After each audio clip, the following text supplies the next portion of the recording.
a world that's more connected than ever, one thing is certainly slipping away, and that is our uniqueness. From fashion to opinions, from careers to our lifestyles, one thing seems to be true, and that is that we're all starting to converge into one. All of our ideals, all that we seem to want or to desire or to like or to strive towards or to appear like is all the same. But why has this happened? Has social media, the internet and global culture killed our individuality? Let's first look at the rise of trends in everything. And obviously trends aren't new. Trends have been around since really humans have been around. There's always been that idea of keeping up with the Joneses and having the latest thing and looking a certain way. And let's be honest, that has more commonly been directed towards women, preying, I guess, on women's insecurities. Not that men don't have insecurities, but let's be honest, makeup, fashion, like for example, shaving wasn't actually a thing until, I think, correct me if I'm wrong, until about the 50s. And then suddenly shaving became the new beauty standard. And until then, really, in history, no woman really shaved their legs or anything like that. And now we're shamed into it, obviously, if we don't do it, if we don't fit that standard. But it's not just in the way that we look, it's everything. I mean, there are aesthetics and trends and certain things on social media that go viral all the time. Even with books, I mean, there's a whole category of book talk on TikTok, and that's where the most popular books and, you know, the most kind of trendy books are supposed to be. And, you know, even with hobbies, running has suddenly skyrocketed as being the most favourite hobby and sport to pursue. Vacation spots must be the most Instagrammable. And even people. So people come in and out of fashion, and by people I really mean celebrities.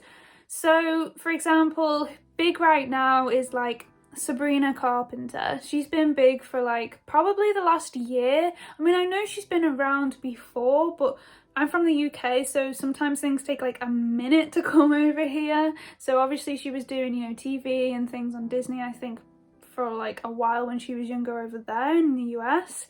But here, within the last year, her songs have just been like the songs of the summer.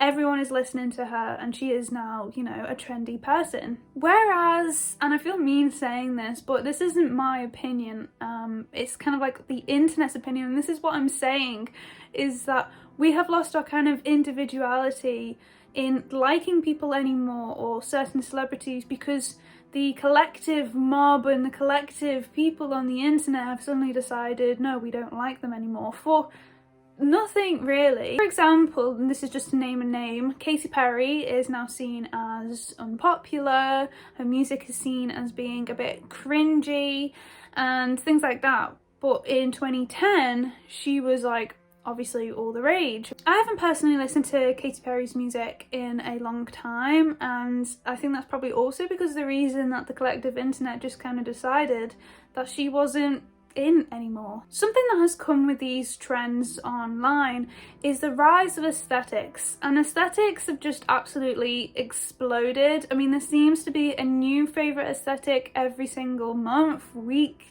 day even, that people come out with. To name a few, there's like a clean girl, tomato girl, mob wife, cottagecore, barbiecore, balletcore. There's so many of these aesthetics, and I have indulged in them a little bit. You know, I personally have never really gone out and bought a full wardrobe of certain, you know, items to go with an aesthetic. But I have kind of thought, oh, you know, like a few things from the Y2K, or, you know, in the summer I kind of like the cottagecore vibe, and I'll go on Pinterest and find clothes or inspiration to kind of match that certain aesthetic. But they go out so quick. I mean, if you look at some of the things that was in terms of aesthetics in, say, like 2020, or even last year during the summer, for example, blueberry milk nails was like all the rage. I think that was because of like celebrities, Sabrina Carpenter, I think perhaps Dua Lipa, also Hailey Bieber, and possibly Sophia Richie, I think, all kind of were like wearing these blueberry nails. And this is where it kind of stems from. It stems from the celebrities, it stems from the influencers, and then it just circulates online. It just gets picked up. It's just like, it could be whatever. And then blueberry milk nails just seems so random, but that was what the thing was last year. The thing with aesthetics is that it can kind of give you this validation if that is already the type of things that you wear, that, you know, what you wear is cool. But then suddenly that thing will just go out within like a month or so, because that's the way that trends work. That's how fast they go in and out. I generally think that aesthetics are quite fun, that it's just something to kind of look at on, you know, your Pinterest board, to kind of draw a little bit of inspiration from.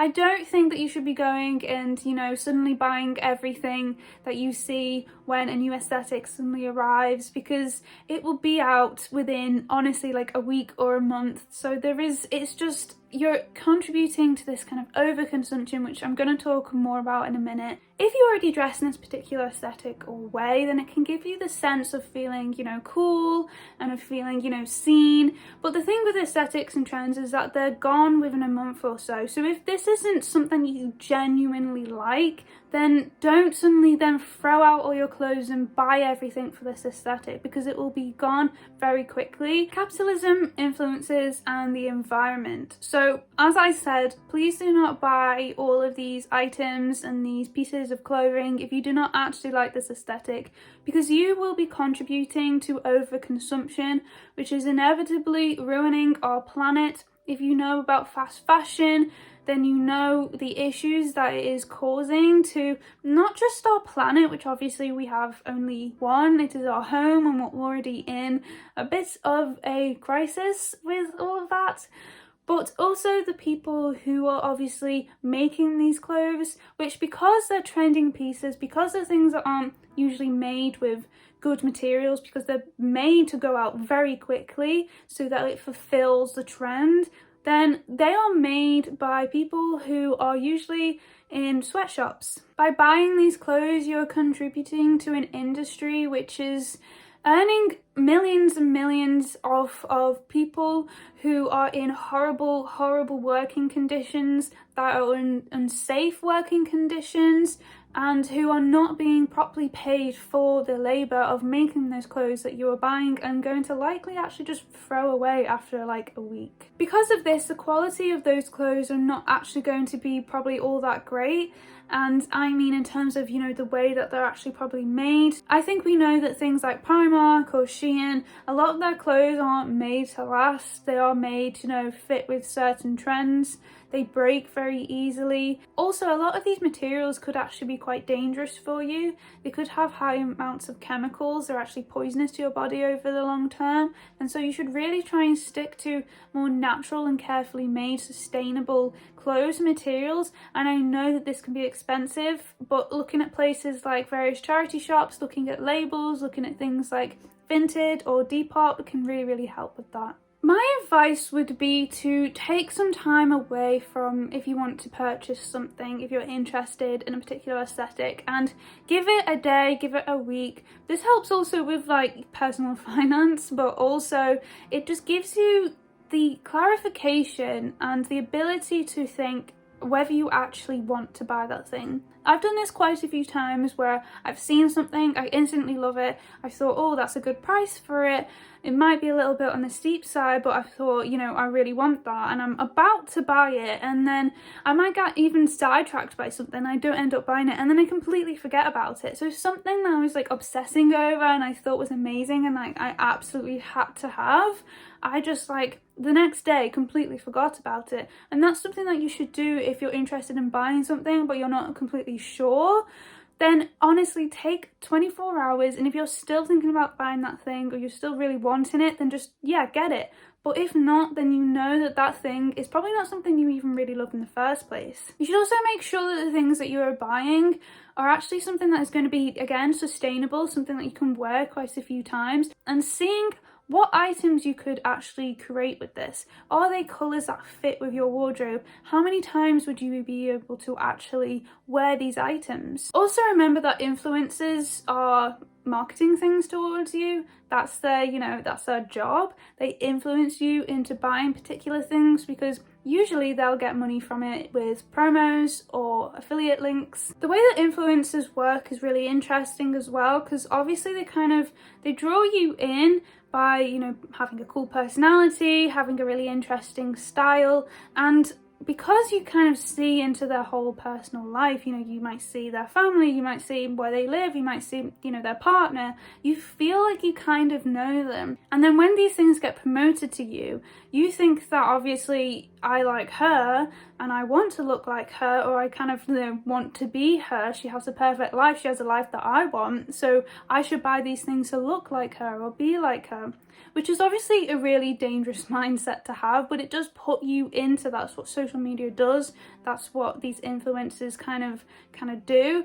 And I'm not saying that influencers are just constantly money grabbing and just want to shove things in your face. Of course, they're not like that. There are so many amazing influencers who show products that are actually meaningful and good for you, and they are honest and upfront about what they actually like and have actually properly tried and tested some of these products and things and are genuinely being authentic towards their audience. But like anything, there's always going to be influencers, there's always going to be people who haven't tried these things and are really just trying to push them towards you to get some money. Because of all of these things, we are now the same. When everyone's jumping on the same trends, we start to lose the diversity that makes life interesting. We all have the same opinions, we all look the same, we all dress the same. I just want to bring up Instagram face as well, because that is something that I've seen a lot of people talk about, and it's so true. We all are the same now, we all look the same. There's been multiple times that I've gone onto social media and the same influencers that I'm all following have the same house, the same clothes, the same everything, the same cars, all of it. They go on the same vacation places, like everything is the same. And we're all now starting to strive towards the same idealized Instagram life, which actually isn't even real. Fear of being different is it's so strong, and it's something that has such a hold on all of us in our society. We like to pretend that being different is actually something that we celebrate, but realistically, a lot of the time it is something that we despise and something that we belittle people for, and something that we are all incredibly scared of, because difference means that we are then standing out in front of everyone. We are going against the grain. Saying the wrong thing or having an unpopular opinion will often lead you to being open to criticism or possibly even cancelled. As humans, we do like to have the appreciation and the acceptance of our peers and the people around us. But through society and through history, we have always had to have people who have gone against the grain. And this has been obviously for better or for worse, but for people who have gone against the grain, they've sometimes created absolutely amazing things or done amazing things because they've gone against what is actually popular and what other people think is right. If you ever feel annoyed or cringed out by the way that someone is behaving or acting or looks, as long as it's not kind of like they are actually doing something that is like weird, like strange, like they're just kind of like presenting a new view, or they're just dressing a bit differently to how you would expect or how you usually do or the people around you usually do, then ask yourself, why do you think you feel that way? Because more often it's a reflection of ourselves. It's a reflection of us actually wishing that we could also be unique, that we could also have the confidence and the ability to go against the grain and to actually show our uniqueness and individuality as well. I hope that this has allowed you to see a potential path of uniqueness, of discovering your individuality. It is very hard, I think, in this day and age of the online and social media. Sometimes it's hard to actually know what you want and what you like, but it is possible, and I encourage you to go and try and see who you actually are. So thank you so much for watching, and I'll see you in the next one. Bye!